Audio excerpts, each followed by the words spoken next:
Okay, welcome back to my reading of 50 Shades of Grey by E.L. James. I hope you're not tired of it just yet, because I think we're getting into some pretty interesting stuff. In the last chapter, chapter 4, Anastasia was kind of done with the whole Christian Grey thing. She was sick of him, never wanted to hear his name again. She went out, she's done with college, she partied. And then Jose got real creepy, real fast. And it was really sad because I had big hopes for Jose. I thought he was the one, but damn him. Damn him. So he started to get the little Brian Peppers on her, and Christian Grey, a.k.a. Batman, showed up and punched Jose out and whisked Anastasia off to Wayne Manor, while his brother stayed behind to bang Kate in the bar's bathroom, I guess. So that's something, I guess. So let's move on to chapter 5 then. It's very quiet. The light is muted. I'm comfortable and warm in this bed. I open my eyes, and for a moment I'm tranquil and serene, enjoying the strange, unfamiliar surroundings. I have no idea where I am. The headboard behind me is of the shape of a massive sun. It's oddly familiar. The room is large and airy, and plushly furnished in browns and golds and beiges. I've seen it before. Where? My befuddled brain struggles through its recent visual memories. Holy crap. I'm in the Heathman Hotel, in a suite. Damn, I thought it was going to be Wayne Manor. I've stood in a room similar to this with Kate. This looks bigger. Oh, shit. I'm in Christian Grey's suite. How did I get here? Fractured memories of the previous night come slowly back to haunt me. The drinking. Oh, no, the drinking. The phone call. Oh, no, the phone call. The vomiting. Oh, no, the vomiting. Jose, and then Christian. Oh, no. I cringe inwardly. I don't remember coming here. I'm wearing my t-shirt, bra, and panties. No socks. No jeans. Holy shit. I glance at the bedside table. On it is a glass of orange juice and 2 tablets. Advil. Control freak that he is, he thinks of everything. I sit up and take the tablets. Actually, I don't feel that bad. Probably much better than I deserve. The orange juice tastes divine. It's thirst-quenching and refreshing. There's a knock on the door. My heart leaps into my mouth, and I can't seem to find my voice. He opens the door anyway and strolls in. Holy hell, he's been working out. He's in gray sweatpants that hang in that way, off his hips, and a gray sleeveless t-shirt which is dark with sweat, like his hair. Christian Grey's sweat. The notion does odd things to me. I take a deep breath and close my eyes. I feel like a 2-year-old. If I close my eyes, then I'm not really here. Good morning, Anastasia. How are you feeling? Better than I deserve, I mumble. I peek up at him. He places a large shopping bag on a chair and grasps each end of the towel that he has around his neck. He's staring at me, gray eyes dark, and as usual, I have no idea what he's thinking. He hides his thoughts and feelings so well. How did I get here? My voice is small, contrite. He sits down on the edge of the bed. He's close enough for me to touch, for me to smell. Oh my. Sweat and body wash and Christian. It's a heady cocktail. So much better than a margarita, and now I can speak from experience. After you passed out, I didn't want to risk the leather upholstery in my car taking you all the way to your apartment, so I brought you here, he says phlegmatically. Did you put me to bed? Yes. His face is impassive. Did I throw up again? My voice is quieter. No. Did you undress me? I whisper. Yes. He quirks an eyebrow at me as I blush furiously. We didn't. I whisper, my mouth drying. In mortified horror as I can't complete the question. I stare at my hands. Anastasia, you were comatose. Necrophilia is not my thing. I like my women sentient and receptive, he says dryly. I'm so sorry. His mouth lifts slightly in a wry smile. It was a very diverting evening. Not one that I'll forget in a while. Me neither. Oh, he's laughing at me, the bastard. I didn't ask him to come and get me. Somehow I've been made to feel like the villain of the piece. You didn't have to track me down with whatever James Bond gadgetry you're developing for the highest bidder, I snap. No, it's Lucius Fox that develops it for him. It's completely different. He stares at me, surprised, and if I'm not mistaken, a little wounded. First, the technology to track cell phones is available over the internet. Second, my company does not invest or manufacture any kind of surveillance devices. And third, if I hadn't come to get you, you'd probably be waking up in the photographer's bed, and from what I can remember, you weren't overly enthused about him pressing his suit, he says acidly. Pressing his suit? I glance up at Christian. He's glaring at me, eyes blazing, aggrieved. I try to bite my lip, but I fail to repress my giggle. Which medieval chronicle did you escape from? You sound like a courtly knight. His mood visibly shifts, his eyes soften, his expression warms, and there's a trace of a smile on his lips. Oh God, when I read this line, Anastasia, I don't think so. Dark Knight, maybe. Oh my God! He's Batman! How much do I have more to say? Oh man. Dark Knight, maybe. Who calls themselves a Dark Knight except for Batman? That's it. Like that. Come on. His smile is sardonic, and he shakes his head. Did you eat last night? His tone is accusatory. I shake my head. What major transgression have I committed now? His jaw clenches, but his face remains impassive. You need to eat. That's why you were so ill. Honestly, it's drinking rule number 1. He runs his hand through his hair, and I know it's because he's exasperated. Are you going to continue to scold me? Is that what I'm doing? I think so. You're lucky I'm just scolding you. What do you mean? Well, if you were mine, you wouldn't be able to sit down for a week after the stunt you pulled yesterday. You didn't eat, you got drunk, you put yourself at risk. He closes his eyes, dread etched briefly on his face, and he shudders. When he opens his eyes, he glares at me. I hate to think what could have happened to you. I scowl back at him. What is his problem? What's it to him? If I was his. Well, I'm not. Though maybe part of me would like to be. The thought pierces through the irritation I feel at his high-handed words. I flush at the waywardness in my subconscious. She's doing her happy dance in a bright red hula skirt at the thought of being his. I would have been fine. I was with Kate. And the photographer? He snaps at me. Young Jose. I'll need to face him at some point. Jose just got out of line, I shrug. Well, the next time he gets out of line, maybe someone should teach him some manners. You're quite the disciplinarian, I hiss. Oh, Anastasia, you have no idea. His eyes narrow, and then he grins wickedly. It's disarming. One minute I'm confused and angry. The next I'm gazing at his gorgeous smile. Wow, I am entranced, and it's because his smile is so rare, I quite forget what he's talking about. I'm going to have a shower, unless you'd like to shower first. He cocks his head to one side, still grinning. My heartbeat is picked up, and my medulla oblongata. I think that's the second time she's mentioned medulla oblongata. I think that's the only part of the brain she actually knows about. So she just assumes that anything that happens in your brain goes through the medulla oblongata. I don't know.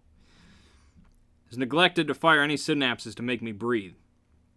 Like, really, I'm not a scientist. I don't know much, but I don't know if the medulla oblongata is responsible for firing synapses. I don't know. It could be.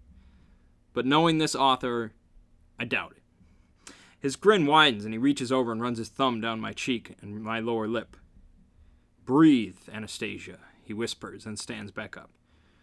Breakfast will be here in 15 minutes. You must be famished. He heads into the bathroom and closes the door. I let out the breath that I've been holding. Why is he so damned attractive? Right now I want to go and join him in the shower. I've never felt this way about anyone. My hormones are racing. My skin tingles where his thumb traced over my face and lower lip. I'm squirming with a needy, achy discomfort. I don't understand this reaction. Desire. This is desire. This is what it feels like. Like, she's like going through puberty right now. Like, she just never went through it until she saw Christian Grey, I guess. I lie back on the soft, feather-filled pillows. If you were mine. Oh my, what would I do to be his? He's the only man who has ever set the blood racing through my body.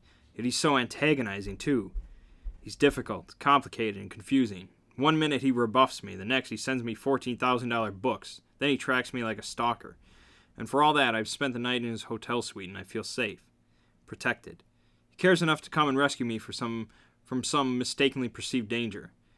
He's not a dark knight at all, but a white knight in shining, dazzling armor, a classic romantic hero, Sir Gawain or Sir Lancelot.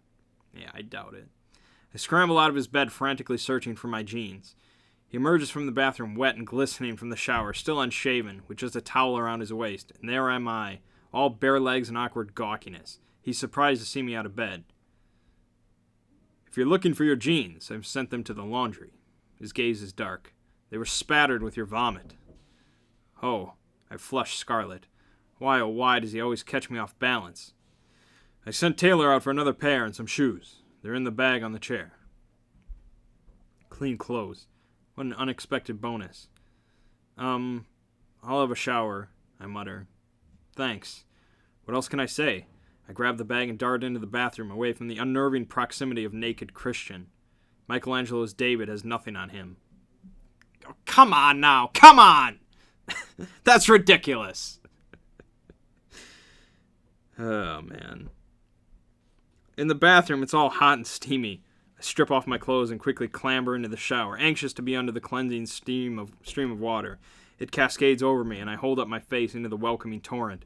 I want Christian Grey. I want him badly. Simple fact. For the first time in my life, I want to go to bed with a man. I want to feel his hands and his mouth on me. Nice. He said he likes his women sentient. He's probably not celibate then. No. But he's not made a pass at me, unlike Paul or Jose. I don't understand. Does he want me? He wouldn't kiss me last week. Am I repellent to him?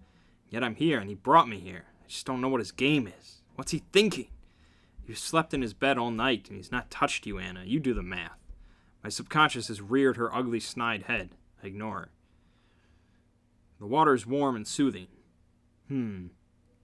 I could stay under the shower in his bathroom forever.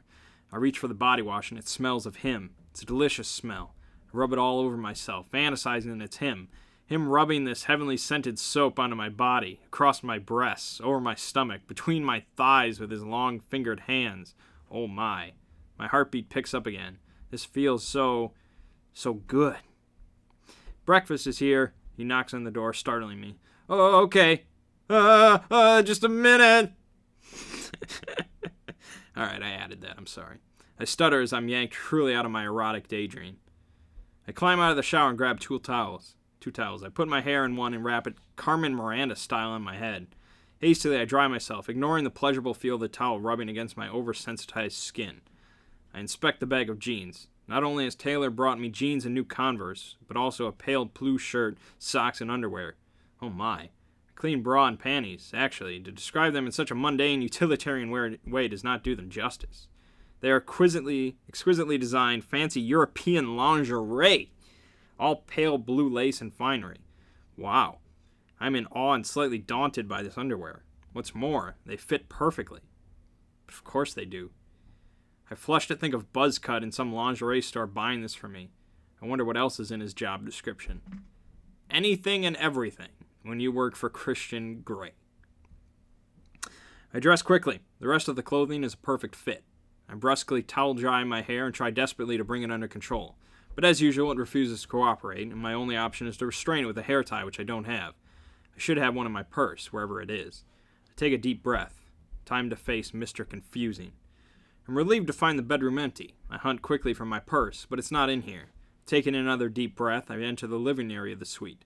It's huge. There's an opulent plush seating area, all overstuffed couches and soft cushions, an elaborate coffee table with a stack of large glossy books, a study area with the latest generation iMac, and an enormous plasma screen TV on the wall. Christian is sitting at a dining table on the other side of the room reading a newspaper.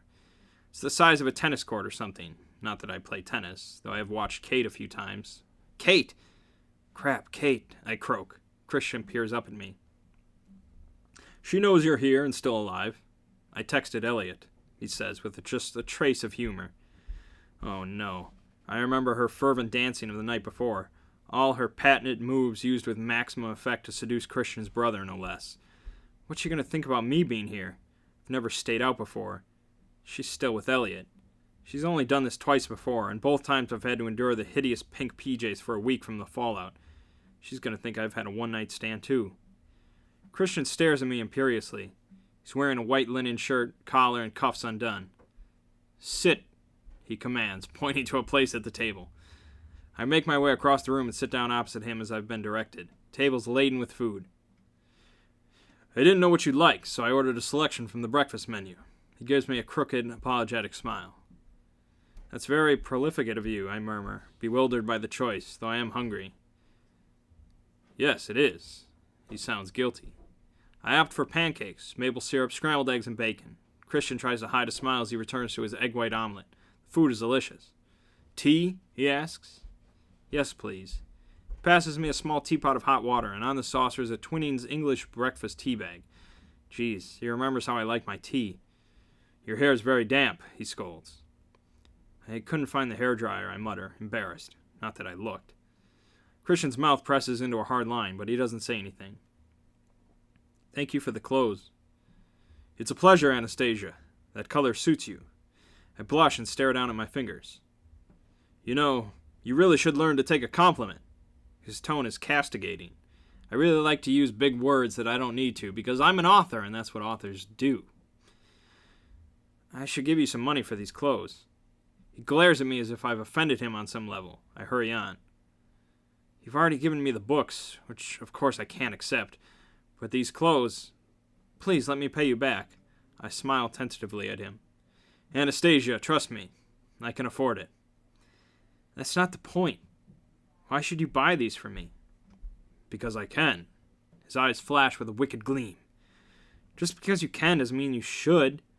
I reply quietly as he arches an eyebrow at me, his eyes twinkling, and suddenly I feel that we're talking about something else, but I don't know what it is. Which reminds me, why did you send me the books, Christian? My voice is soft. He puts down his cutlery and regards me intently, his eyes burning with some unfathomable emotion. Holy crap. My mouth dries. "Well, when you were nearly run over by the cyclist, and I was holding you and you were looking up at me, all, 'Kiss me, Christian.'" He pauses and shrugs. "I felt I owed you an apology and a warning." He runs his hand through his hair. "Anastasia, I'm not a hearts and flowers kind of man. I don't do romance. Because I'm the goddamn Batman. My tastes are very singular. You should steer clear of me." He closes his eyes as if in defeat. "There's something about you, though, and I'm finding it impossible to stay away. Yes, who could resist such a woman? But I think you've figured that out already." My appetite vanishes. He can't stay away. "Then don't," I whisper. He gasps, his eyes wide. "You don't know what you're saying." "Enlighten me, then." We sit gazing at each other, neither of us touching our food. "You're not celibate, then," I breathe. Amusement lights up his eyes. "No, Anastasia, I'm not celibate." He pauses for this information to sink in, and I flush scarlet. The mouth-to-brain filter's broken again. Can't believe I've just said that out loud. "What are your plans for the next few days?" he asks, his voice low. "I'm working today from midday." "What time is it?" I panic suddenly. "It's just after 10. You've plenty of time." "What about tomorrow?" He has his elbows on the table. Manners, come on. And his chin is resting on his long, steepled fingers. "Kate and I are going to start packing. We're moving to Seattle next weekend. I'm working at Clayton's all this week." "You have a place in Seattle already?" "Yes." "Where?" "I can't remember the address. It's in the Pike Market District." "Not far from me," he smiles. "So what are you going to do for work in Seattle?" Where is he going with all these questions? The Christian Grey Inquisition is almost as irritating as the Catherine Kavanaugh Inquisition. "I've applied for some internships. I'm waiting to hear." "Have you applied to my company as I suggested?" I flush. Of course not. No." "And what's wrong with my company?" "Your company or your company?" I smirk. "Ha ha ha!" "Are you smirking at me, Miss Steele?" He tilts his head to one side, and I think he looks amused, but it's hard to tell. I flush and glance down at my unfinished breakfast. I can't look him in the eye when he uses that tone of voice. I'd like to bite that lip, he whispers darkly. Wow. I gasp, completely unaware that I'm chewing my bottom lip, and my mouth pops open. That has to be the sexiest thing anybody has ever said to me. Okay. My heartbeat spikes, and I think I'm panting. Jeez, I'm a quivering mess, and he hasn't even touched me. I squirm in my seat and meet his dark gaze. Why don't you? I challenge quietly. Oh man, this is getting real. Because I'm not going to touch you, Anastasia. Not until I have your written consent to do so. Signed in triplicate. His lips hinted a smile. What? What does that mean? Exactly what I say. He sighs and shakes his head at me, amused but exasperated too. Oh yeah, exasperated, because, that's... Anastasia is such a loser, she doesn't understand that. Pfft, come on. I need to show you, Anastasia. What time do you finish work this evening? About 8. Well, we could go to Seattle this evening, or next Saturday, for dinner at my place, and I'll acquaint you with the facts then. The choice is yours. Why can't you tell me now? Because I'm enjoying my breakfast in your company. Once you're enlightened, you probably won't want to see me again. What does that mean? Does he white slave small children to some godforsaken part of the planet? Is he part of some underworld crime syndicate? It would explain why he's so rich. Is he deeply religious? Is he impotent? Surely not. He could prove that to me right now. He's Batman. It's so simple. How do you not see this? I flush scarlet thinking about the possibilities. This is getting me nowhere. I'd like to solve the riddle that is Krishna Grey sooner rather than later. If it means that whatever secret he has is so gross that I don't want to know him anymore, then quite frankly, it'll be a relief. Don't lie to yourself, my subconscious yells at me. It'll have to be pretty damn bad to have you running for the hills. Tonight. He raises an eyebrow. Like Eve, you're so quick to eat from the tree of knowledge. He smirks. Are you smirking at me, Mr. Gray? I ask sweetly. Pompous ass. He narrows his eyes at me and picks up his BlackBerry. Come on, BlackBerry. I don't know, I guess. I don't know. He presses one number. Taylor, I'm going to need Charlie Tango. Charlie Tango? Who's he? From Portland at, say, 20:30. No, stand by at Escala. All night. All night? Yes, on call tomorrow morning. I'll pilot from Portland to Seattle. Pilot? Standby pilot from 22:30. He puts the phone down. No please or thank you. Do people always do what you tell them? Why wouldn't they? Usually, if they want to keep their jobs, he says deadpan. And if they don't work for you? Oh, I can be very persuasive, Anastasia. You should finish your breakfast, and then I'll drop you off at home. I'll pick you up at Clayton's at 8 when you finish.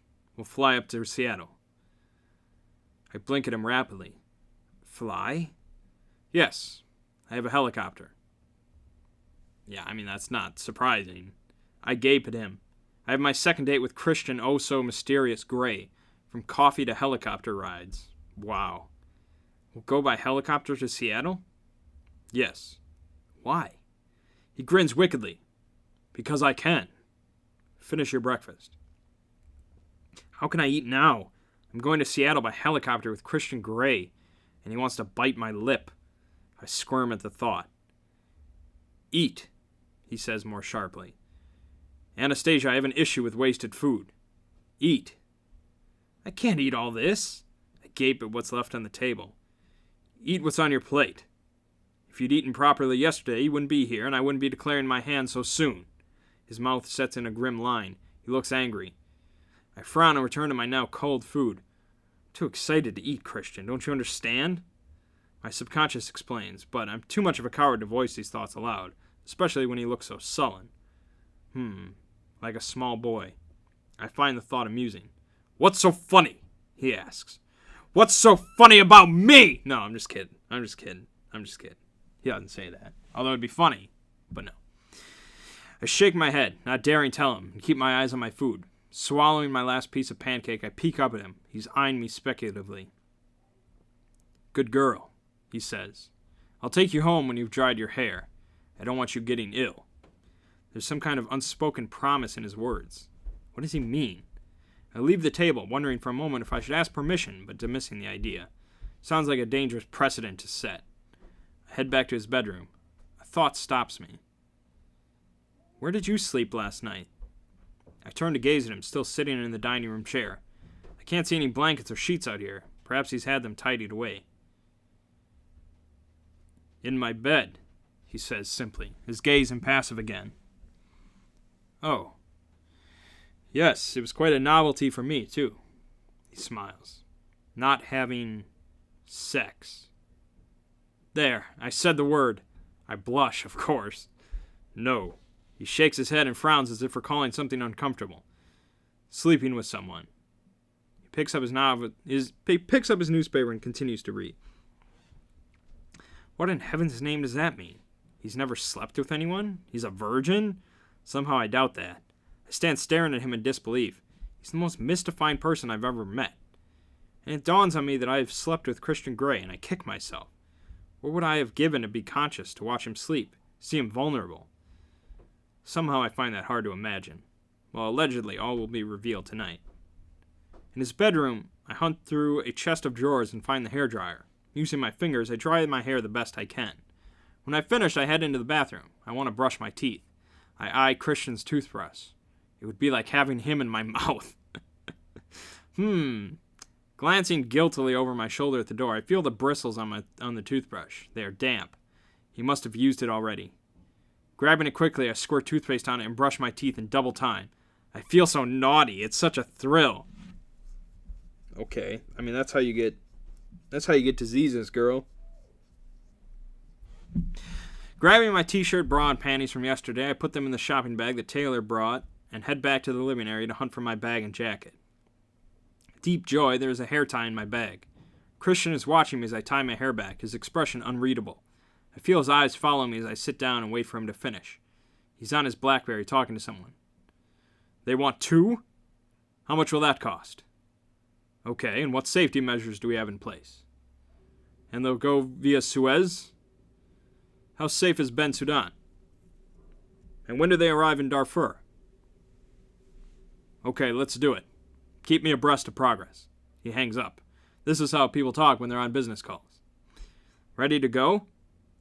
I nod. I wonder what his conversation was about. He slips on a navy pinstripe jacket, picks up his car keys, and heads for the door.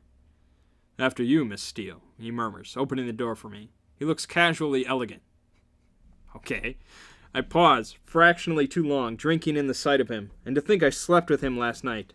And after all the tequila and the throwing up, he's still here. What's more, he wants to take me to Seattle. Why me? I don't understand it. I head out the door recalling his words. There's something about you. Well, the feeling is entirely mutual, Mr. Gray, and I aim to find out what his secret is. We walk in silence down the corridor toward the elevator. As we wait, I peek up at him through my lashes, and he looks out of the corner of his eyes down at me. I smile, and his lips twitch. The elevator arrives, and we step in. We're alone. Suddenly, for some inexplicable reason, possibly our proximity in such an enclosed space, the atmosphere between us changes, charged with an electric, exhilarating anticipation. My breathing alters as my heart races. His head turns fractionally towards me, his eyes dark as slate. I bite my lip. Oh, fuck the paperwork, he growls. He lunges at me, pushing me against the wall of the elevator. Before I know it, he's got both of my hands in one of his in a vice-like grip above my head, and he's pinning me to the wall using his hips. Holy shit. His other hand grabs my hair and yanks down, bringing my face up, and his lips are on mine. It's only just not painful. I moan into his mouth, giving his tongue an opening. He takes full advantage, his tongue expertly exploring my mouth. I've never been kissed like this. My tongue tentatively strokes his and joins his in a slow, erotic dance all about touch and sensation, all bump and grind. He brings his hand up to grasp my chin and holds me in place. I'm helpless, my hands pinned, my face held, and his hips restraining me. His erection is against my belly. Well, that escalated. Oh my, he wants me. Christian Grey, Greek god, wants me, and I want him. Here, now, in the elevator. You are so sweet, he murmurs, each word a staccato. The elevator stops. The doors open. He pushes away from me in the blink of an eye, leaving me hanging. 3 men in business suits look at both of us and smirk as they climb on board. My heart rate is through the roof. I feel like I've run an uphill race. I want to lean over and grasp my knees, but that's just too obvious. I glance up at him. He looks so cool and calm, like he's been doing the Seattle Times crossword. How unfair. Is he totally unaffected by my presence? Yeah, that's what it is. He glances at me out of the corner of his eyes, and he gently blows out a deep breath. Oh, he's affected all right, and my very small inner goddess sways in a gentle, victorious samba. The businessmen exit on the 2nd floor. We have 1 more floor to travel. You've brushed your teeth, he says, staring at me. I used your toothbrush. His lips quirk up in a half smile. Oh, Anastasia Steele, what am I going to do with you? The doors open at the 1st floor, and he takes my hand and pulls me out. What is it about elevators, he mutters, more to himself than to me as he strides across the lobby. I struggle to keep up with him because my wits have been thoroughly and royally scattered all over the floor and walls of Elevator 3 in the Heathman Hotel. Yeah, I think Ray Rice asked that same question to himself at some point. Anyways, that's chapter 4. So yeah, things are starting to heat up, I would say. Probably the next chapter maybe not safe for work, perhaps. I don't know. I don't want to rush anything, but I'm getting that vibe. He actually called himself a Dark Knight. I can't believe that. That's really funny to me for some reason. But he's the goddamn Batman, so what are you gonna do? Yeah, so depending on how quickly things progress, either the next chapter or probably the chapter after that might be the last one I read on camera before I read on my own for a while. And then I will pick back up at a much later chapter and fill you in on what you all missed, as I'm sure you'd be dying to hear. And then we'll try to finish off the book this week at some point, so I can go see the movie without the movie spoiling the book for me, because nobody wants that. Nobody wants that. That would be terrible. Anyways, my name is Mangg. Book you've been listening to is 50 Shades of Grey, and I'll see you in the next part.